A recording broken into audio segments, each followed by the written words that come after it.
Ο αγώνας που δίνουν οι εργαζόμενοι στις Ηνωμένες Πολιτείες της Αμερικής είναι και για μας έμπνευση. Οι μεγάλες κινητοποιήσεις που έχουν πραγματοποιηθεί τα προηγούμενα χρόνια και σε μεγάλους κλάδους και χώρους δουλειάς μας δίνουν αισιοδοξία και δύναμη.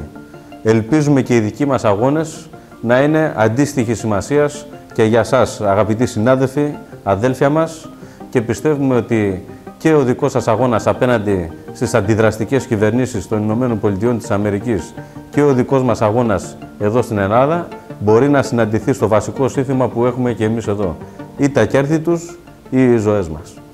Οι απεργίες που έχουν πραγματοποιηθεί τα τελευταία χρόνια και ιδιαίτερα αυτές που έχουν πραγματοποιηθεί τις τελευταίες μέρες έχουν δώσει ένα πολύ αισιόδοξο μήνυμα σε όλο το λαό της Ελλάδας. Μάλιστα, η γενική εκτίμηση είναι ότι τουλάχιστον το 20% του γενικού πληθυσμού συμμετείχε σε αυτές τις κινητοποιήσεις. Αυτό σημαίνει ότι υπάρχει πολύ μεγάλη αισιοδοξία, υπάρχει πολύ μεγάλη εμπιστοσύνη, υπάρχει πολύ μεγάλη διάθεση να μπουν ακόμα περισσότεροι σε αυτόν τον αγώνα για να αποδοθούν τελικά οι ευθύνες.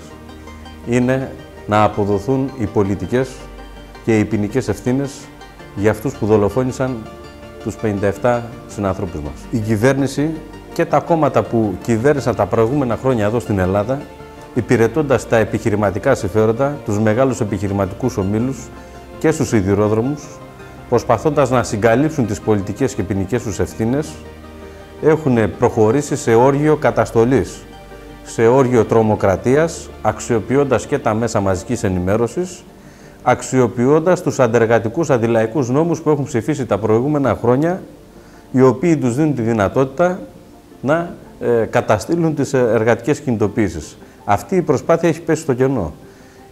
Τα εκατομμύρια του λαού των εργαζομένων που βγαίνουν στους δρόμους αυτές τις μέρες τους έχουν αποτρέψει και έχουν αποδείξει ότι τίποτα δεν μπορεί να τους σταματήσει.